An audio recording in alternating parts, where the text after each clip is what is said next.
The entire group was more than excited about all they had achieved, showing off to each other in adulation. But with all this achievement, the group realized that they needed a true way to showcase their new abilities and power, an outlet that can truly test their true limits to the fullest.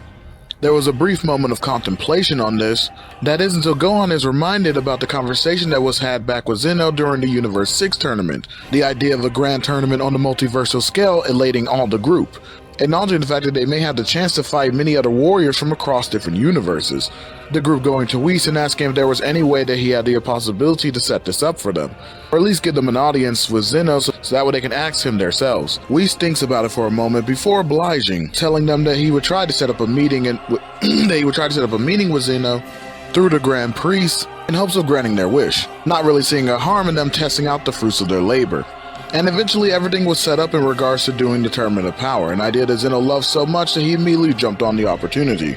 And now it's up to our Z-Fighters to gather up a team for this event. Universe 7's team is as follows: Goku, Vegeta, Gohan, Piccolo, Krillin, Tien Shinhan, Yamcha and Majin Buu, along with Goten and Trunks.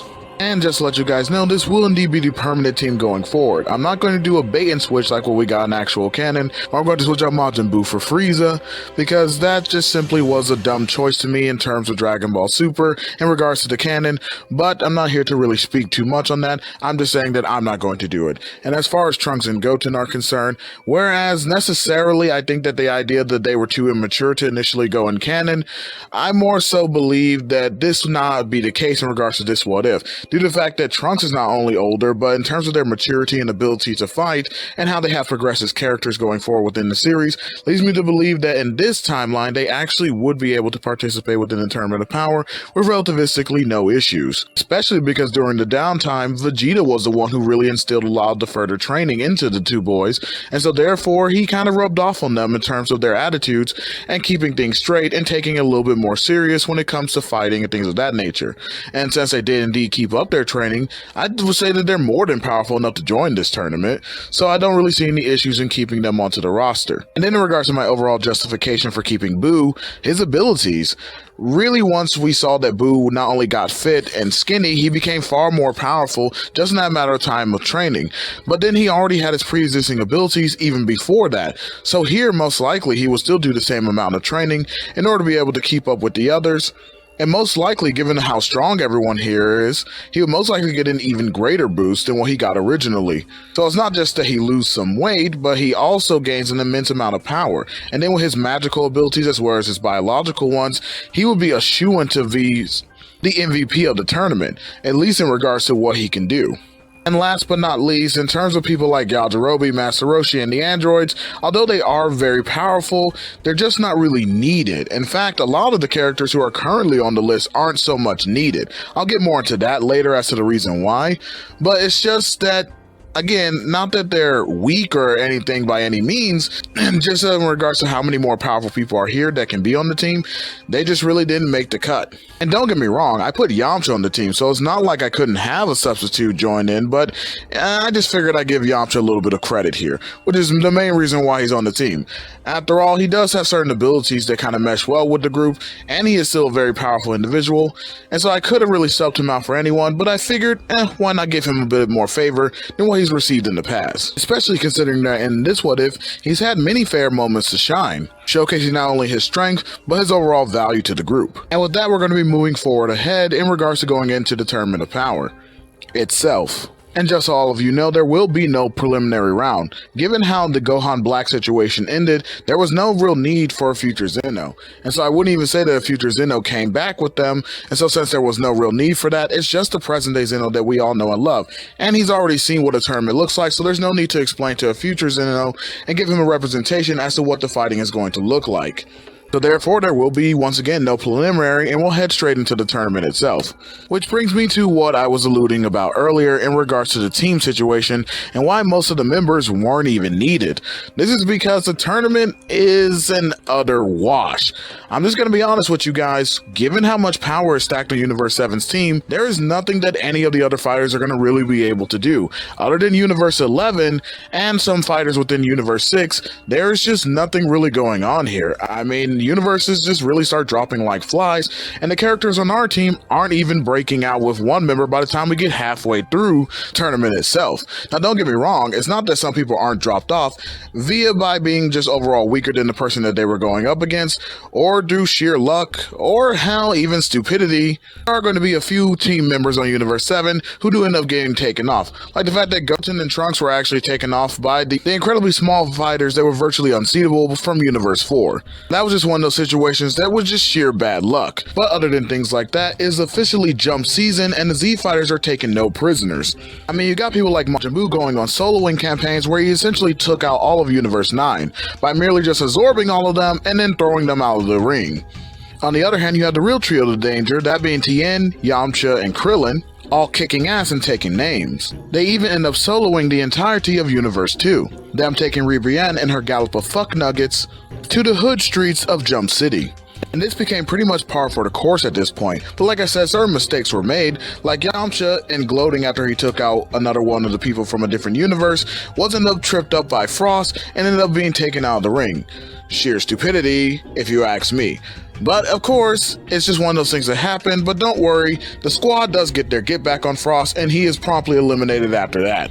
But no worries, it's not jump force all the time. After all, there are some slow moments within the Tournament of Power that will likely be kept the same, and certain interactions and certain fights would also be kept the same. But they're just going to go a bit differently in to say that they will be a wash for some of their opponents. Like for instance, the Universe 6 and still end up having the same interactions kinda with Gohan and Piccolo, except this time around there is no real struggle between the two in order to defeat them. They kinda defeat them readily and in a hurry, teaching them valuable lessons along the way, but you know, it doesn't really change the outcome of that overall situation. Another scenario is where Vegeta actually ends up meeting with Kaba, and whereas they didn't have the same interactions as before, Vegeta is still a good teacher and willing to help Kaba along in this process. However, he is still promptly eliminated. Gohan does have a rematch with Hit, and whereas Hit does use more of his higher dimensional time techniques, it doesn't really do anything to help him against Gohan, and Gohan is able to overwhelm him, and ends up actually even breaking out of his time cage by essentially transcending through time itself, going all the way up into his Gohan Beast form and showing it off for the first time in the tournament, and he ends up basically one-shotting Hit after that. Buu is still on that solo dolo energy and takes out several more fighters from different universes. Again, that absorption ability is essentially the MVP. In fact, it's something that Buu uses to take out most of Universe 11, again, save for the mainstay characters within Universe 11, with Jiren finally being the one to end that menace's reign of terror. Not just joking, but still, Buu was an absolute MVP of this tournament so far, and Jiren actually managed to punch him out of the ring, so thus eliminating Majin Buu. Goku ends up showing off that he's not only the Riz God, but also the Clap Master, while taking on both Kel and Caulifla. Yes, whereas improvements are indeed made to the girls in regards to increasing their power and abilities, they are still essentially no match for Goku, no matter what they try, and even after they fuse into Kefla, which does push Goku to the point to where he needs to use Ultra Instinct. By this point in time, he's so strong that even the initial stage is enough in order to deal with them, and just like in canon, he uses a flawless execution with the Kamehameha Wave to put them down for good.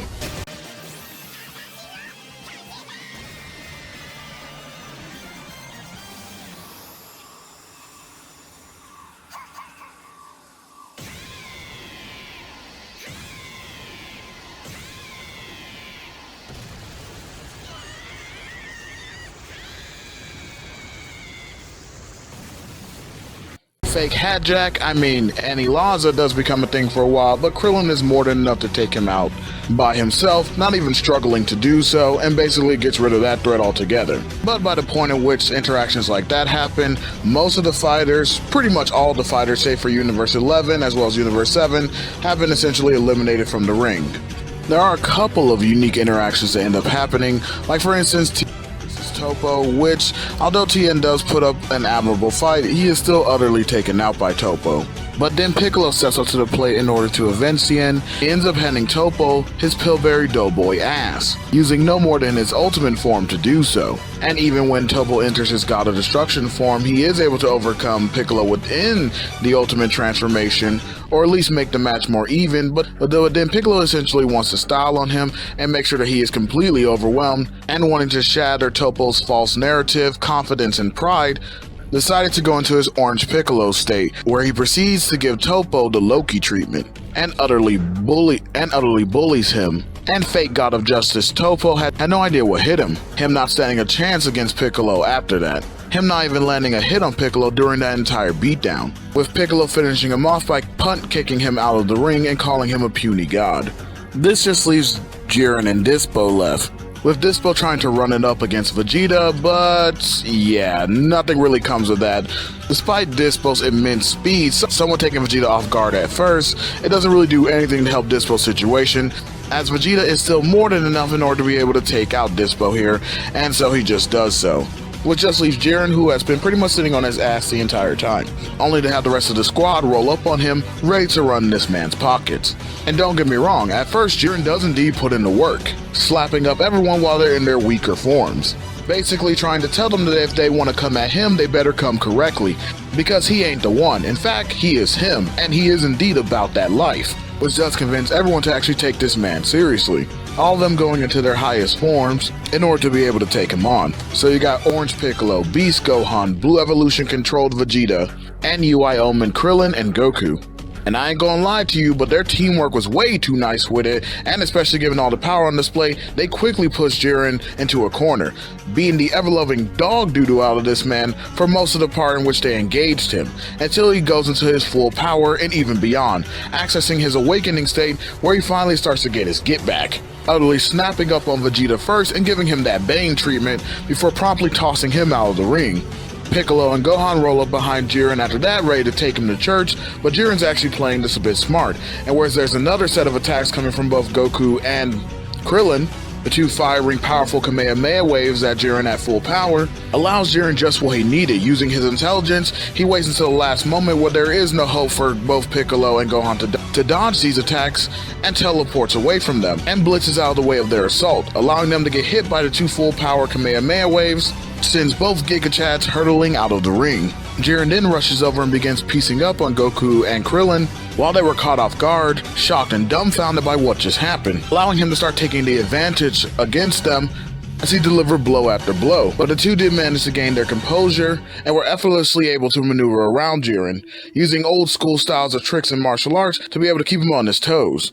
But both of them did indeed eventually realize that this wasn't going to be enough, and that if they wanted to win, they would have to think of something quickly. But Jiren by this point had enough, charging a powerful wall of energy and flashing it towards Goku and Krillin, with Krillin pushing Goku out of the way and telling him that it was now up to him, taking the brunt of the full force of the attack, this knocking Krillin away, and utterly pissing off Goku, who finally relents in letting it all go, his righteous and raw emotion giving way to allow for him to pass the gateway and truly emptying himself, becoming completely focused and one with his instinct. The expelled pressure and heat took a new form and shape, looking like that of a galaxy itself, that was lighting up the entirety of the world of Void. Goku then sucked it all back in and harnessed the power truly, achieving what was thought to be impossible, mastered Ultra Instinct. I would say that from here, the fight between them actually goes the same as it did in canon for the most part, up until where Goku finally has Jiren down left to right and is about to finish him off, and then the power becomes too much for him, and he begins to lose the form and grips on the technique. But right before he loses it completely, he ends up aiming the blast that he had in his hand towards the ground, completely destroying it, and using the rest of his power to tackle himself and Jiren off of the ring, sending both of them to the stands, with everyone shocked at first thinking that nobody was able to win the tournament, and that now because of this action, both universes will just end up being destroyed. However, everyone's attention is brought to the Grand Priest when he announces a winner, everyone looking back over to the mostly destroyed ring and seeing that there was one piece still left, a big enough piece for somebody to stand on it, and that person was none other than the smiling Krillin, who had just barely managed to hang on after being knocked away by Jiren's attack.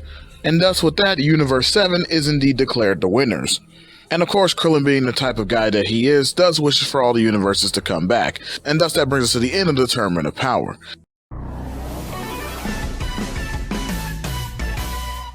Now, going forward in regards to the Granola and Mora arcs, I basically won't be covering them, and I will say that this is pretty much the last bit of this part. And the only reason why I won't be covering them is because, well, I'm just going to be honest with you guys, it's not going to end well for either of those sagas. Given the level of power that everybody was able to achieve here, and how much further they are along than their canon counterparts, just means that they would inevitably get stronger, and by the time that Moro shows up, most likely both Krillin and Goku would have a mastery of Ultra Instinct, to the same stage, if not more so, than what Goku had during the same point in time during that arc. And thus Moro most likely gets folded before the arc can even truly begin. And even if he does make it to Earth, that's just where it stops, because he's not really going to be able to handle all that power that's coming at him, including because you also got Beast Gohan and Orange Piccolo there to fight alongside a much more powerful Goku and Vegeta. And then in regards to the Granola situation, well, Frieza was never resurrected, and so hasn't been going throughout the universe and pushing Granola to the point to where he needs to become the strongest in the universe in order to deal with that situation and get his revenge. Don't get me wrong, it's not like he doesn't hate the Saiyans or anything like that, but I don't think he would really go out of his way, and most likely just stays under the employ of the Heaters. But even if you want to say that the Heaters push forward to try to take more of the Empire and go forward, then most likely it wouldn't really do anything, because Mirrors is a galactic patroller, and since he wouldn't have been needed through Moro, most likely the Heaters would be stopped in their tracks. Even if Gas did become the strongest in the universe, ultimately, even if Mirrors had to sacrifice himself, he would still be able to quote-unquote take out Gas. And even if the help of the Earthlings was indeed needed to be employed, it just still wouldn't really end well for him.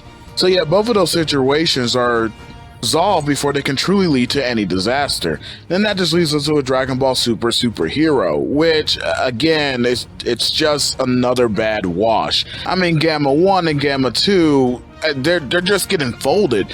And Gamma 1 and Gamma 2 couldn't even stand up to a rusty Ultimate Gohan and a just newly achieved Orange Piccolo.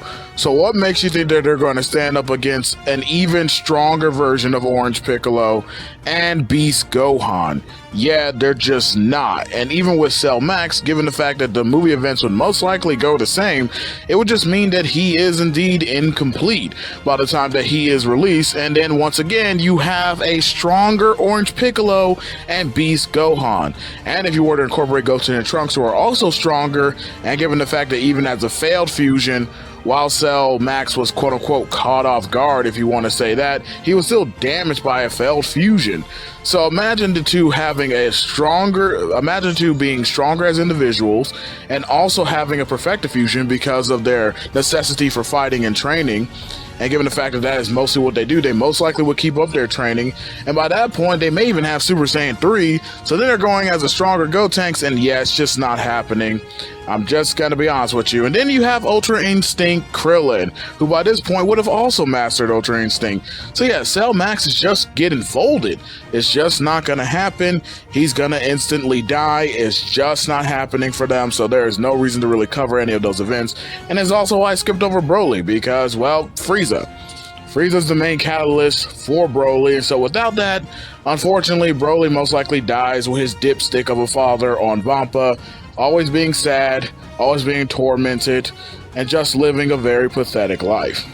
I really do hate to end you guys that way, but I'm just going to be honest with you when I say that the characters being as powerful as they are right now, as we're leaving the tournament of power and going forward, just means that any threat that we've seen so far in the series is just really no threat at all. Now, of course, I can't speak to the future, as currently the manga is indeed still ongoing. We have no real knowledge as to what possible threat can come later that could potentially rework this what if, but as it stands right now in regards to this what if, it would definitely end at the tournament of power, because going forward there would be really no issue that the Z Fighters couldn't handle, especially with all of them being as strong as they are. So with that being said, once again, I will catch you guys in the next one. Please do all the YouTube things and like, favor, and subscribe. Peace. And to all my Gummy Knights, new and old, just remember, this is a man's world, but it would be nothing without his brain and his bronze. And lying is indeed the most fun that a woman can have without taking off her clothes. Good night.「